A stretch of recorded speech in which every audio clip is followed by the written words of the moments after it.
We're going to try to keep this short, but we'll see if that turns out. Daredevil, born again. He's born again again. He's back.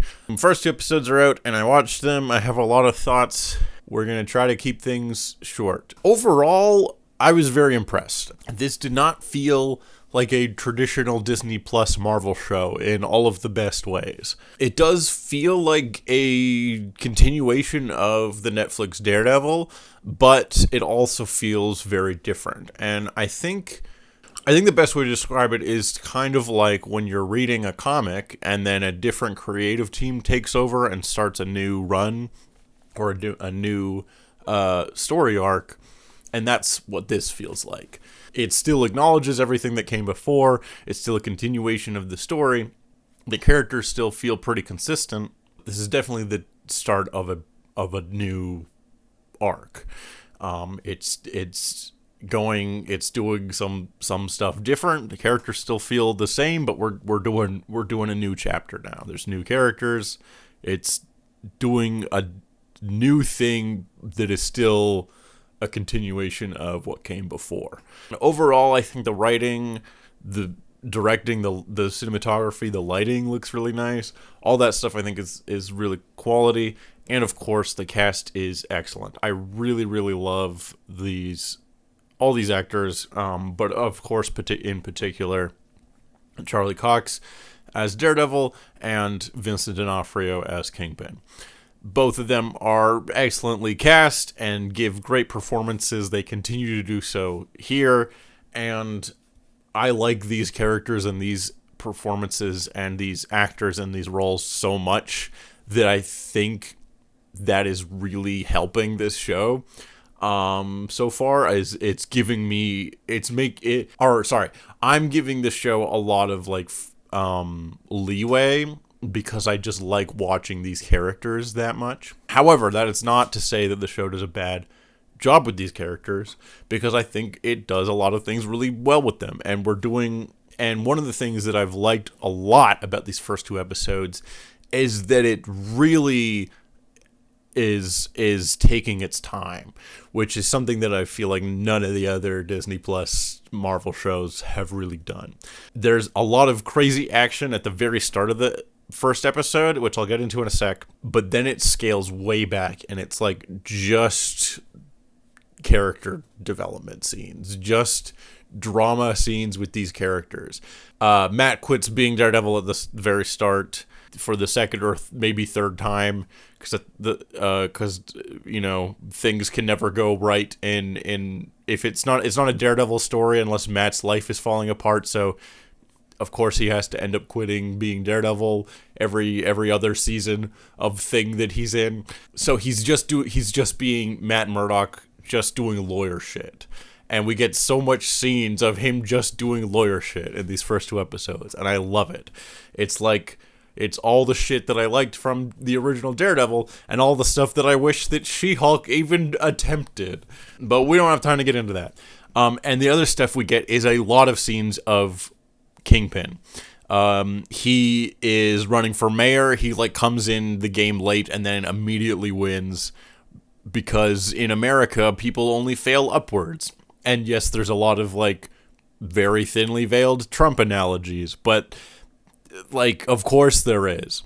It's also different because unlike Trump, Kingpin is actually competent, so he's kind of much scarier because he's able to fail upwards, but he's also very smart and conniving and skilled in many areas. So he's a much more dangerous person because he's not just being elevated by the people around him. He's also a force to be reckoned with onto himself. So we get a lot of scenes of just Kingpin. He's not even, and that's the other thing that's interesting about Kingpin and what makes him a little different than Trump, is he also believes his own bullshit. He actually thinks that he's the hero of his story. So when he decides to run for mayor because he wants to turn over a new leaf and he wants to make New York great again, he actually believes that. He actually believes that he is the person to make the city better. So at the start of the show so far, he's actually not really doing any crimes. And we get a lot of stuff where it's just him doing interesting political moves, and it's great. There's a sequence where he's estranged from Vanessa, I guess partly due to events from Echo, which I haven't seen, but now I'm like wondering maybe I should watch Echo because I like this character so much. And anyways, so we get a whole scene where him and Vanessa are doing like couples therapy, and it's excellent. It's like, this is the shit that I love. It's just characters like talking in rooms. Yeah, there's an excellent scene in a diner, which was in one of the trailers, between Matt and Kingpin, and it's wonderful. So like, Matt's quit being Daredevil, and Kingpin is like, no, I really want to be mayor and do the city some good. And both of them are like, you're full of shit. I don't believe you for a second. And it's so beautiful. It's like really, really well done. There's a couple moments that like where, because they both know each other's secrets, they like say the quiet part a little bit too loud for this public diner, where I'm like, wouldn't someone else in the diner be like, hey, why'd you say that guy, that lawyer, that blind lawyer you're talking to was a vigilante? But whatever, it's fine. I still like the scene. I'm overthinking it. So the show I'm really liking so far. Another thing, it's actually long. The episodes are actually long, and they're taking their time to tell the story, and I like that. So one of my problems with a lot of the Disney Plus Marvel stuff is that, like, you click on the episode and it's like 45 minutes long. You're like, okay, cool. It's going to be like a chunky episode. And then you get like a 2-minute previously on, and then a 1-minute theme song. And then the credits start at like 35 minutes, and there's 10 minutes of credits because they do like a big long elaborate credit sequence, and then like all the credits for the different dubs from every language. So then then the actual episode is like maybe 30 minutes, and you're like, oh, that was like not that long of an episode. But here the episodes are like 50 minutes to an hour, and it's actually full content. Like, so we're actually getting like time for this show to breathe and have the characters like evolve and change and do things and have dramatic scenes with each other. It's like the shit that they should be doing, that they should have been doing the whole time with all their other shows, but weren't for no reason. So I really, really liked all of that stuff. I want to talk about the opening sequence, which is where all the crazy shit happens, that is probably been spoiled in lots of stuff before, but I'm going to try to avoid talking major spoilers here, just because the episodes just came out, and if you haven't seen it already, I want to give you a chance to see it for yourself and make up your own mind. But here are my thoughts. So the opening sequence, I didn't know how to feel about it, and I still don't. Because we're still very early on in the show. Initially, it made me very worried because I didn't know the direction they were planning on going, and I wasn't sold on the action. They're clearly, like, in this sequence, they're clearly trying to do shit from the OG Netflix show, where they follow up on a couple plot points that were left unresolved from the original series, and we get this elaborate one-take action sequence, which normally I'm 100% on board with. Conceptually, I really, really like this sequence, and I think it's the right way to start the show, to get fans of the original show on board, and to also be like, holy shit, this crazy thing is happening, and yeah, to pay homage to like all the cool, insane one-take sequences from the original show. However, I think they fumbled the execution, which made me really worried initially, because a major section of this like one take action sequence is done using CGI, which, you know, kind of takes away from the whole point of doing a cool one take action sequence, which is that you like emphasize just the stunt work and choreography and the effort from the actual actors and performers and stunt performers doing the sequence.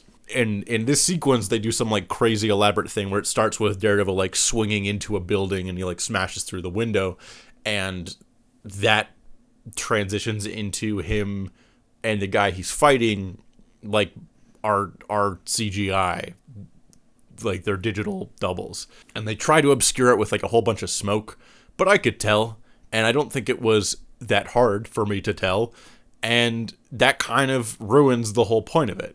So I didn't like that, because I'm like, oh, you're doing a thing that should be cool, but you're doing it in a way that takes away from the thing that's cool about it. As the fight continues, they end up in like a stairwell, and then at some point it transitions into the real actors doing the choreography. And at that point I'm like, okay, now this is cool. Now I'm into it. And then they end up on the roof, and I think at some point there's some CG stuff with them on the roof, but at some point it maybe transitions again. I'm not entirely sure, but the parts where it was clear that it was real actors doing the choreography, I'm like, this is cool. And even some of the stuff there where they were using effects, it like enhanced stuff that you couldn't do physically. Like Matt ends up getting stabbed a couple times during the fight, which, like, you know, you can't really stab your actor, so that I'm okay with them using special effects to like enhance that. But when it's like two guys fighting mostly in a room, I feel like there's a better way to obscure. Like, I feel like there's a better way to do that other than just trying to obscure it with smoke and using CGI to do that. Like, that's, again, that takes away the whole point of doing a one-take fight sequence, which is that you're getting to see the full sequence of real actors, real stunt performers really performing stunts on camera. Like, the whole point of it is that there's no cutting, there's no trickery, it's just them doing it, which is what makes it impressive. It's not impressive if it's CG people doing stuff. It's not impressive to hold a CG shot long, because it's all built in a computer and you can hold the shot for as long as you want. There's some real elements here, but it's not... you're missing the point of what's cool about it. So that made me, like, very worried. Especially since it's like the start of the show. However, when the show like peeled back and went more in the like lawyer drama stuff later on in the over the rest of the episodes, it started to win me over again. So I don't know. I'm still working through my feelings on this. There's also like a crazy thing that happens. Because, again, it's a Daredevil thing and Matt's life has to be falling apart. So a couple of the major characters from the original show are taken off the board. And I don't know what that means as of yet. So I'm waiting to, like, have a knee-jerk reaction to it. Because initially I'm like, fuck you, show. Why would you put these characters off the board? I like these characters. I want to see them be in the show. However, I don't know where they're deciding to go with it. So I don't know if these characters are just away for now and they're going to end up coming back or not, or if they're just in the first episode and then not in the rest of the show. I hope it's not that second one, but again, there's only 2 episodes so far, so I don't know for sure. Yeah, that's basically all I can say at this point without going into spoilers, and I'm going to save that for maybe another video, or I don't know. I just feel like it's too early to get into it, because again, I don't know where the show is going with it yet, so it's hard for me to I'm trying to reserve judgment. My initial emotional reaction was like initially very worried and kind of pissed off when the show started, but then as the show scaled back and actually took its time to develop the characters, we're getting lots of just dramatic scenes of these interesting characters performed by good actors with like pretty good writing and doing a lot of lawyer shit, which I like. Like, that's what I wanted. So it's begun to win me over. Now, again, it's only episode 2, and we could fuck things up at some point later on in the season. I don't remember how many episodes this one is, but I'm gonna keep watching. I think that's basically all the main things I wanted to say for now. I could go more into stuff, but those are my main big thoughts and things I wanted to talk about. I'm liking the show so far. I still don't really know how to feel about the opening action sequence. I am waiting to reserve judgment on how things play out for the rest of the season. base like to determine how I feel about like what they're doing with certain characters. But again, overall, it's pretty good, and it's like way above the standard quality of stuff on Disney Plus, especially like their Marvel and Star Wars stuff, which is mediocre to bad. So this is way above that so far. But the opening action sequence made me worried that some of the like Disney bullshit is like creeping in there, where it's like, oh, we can have a cool action sequence with completely CGI characters. It's like, I don't want that. And you're missing the point of like what's cool about this format in the first place. Bigger budget doesn't always mean better. The first season of Daredevil had an incredibly small budget, and it managed to be probably still the best thing that's come out of the MCU. So, yeah. Are we back? Kind of. Maybe. We'll see. But so far, I'm kind of into it, and I'm gonna keep watching. I really like those characters. Should I watch Echo? Is that any good? I want more. That was the biggest thing I took away from it. Is like, oh man, I gotta wait a whole week for the next episode. So I'm like, should I rewatch Daredevil? Probably not, because then I'll be like, oh, it's not as good. Or should I watch Echo? I don't know. Is that any good? I've skipped the last few Marvel things. That was another thing. I'm going too long. I was wondering about the timeline of like where stuff takes place, because we have this crazy action scene at the start and then it skips forward a year, but also like all the stuff from Echo and Hawkeye and Spider-Man seems to have happened here, which makes me be like, right. And then there was the Thanos snap, so there was like a 5-year jump in Infinity War and Endgame. So when does this take place again?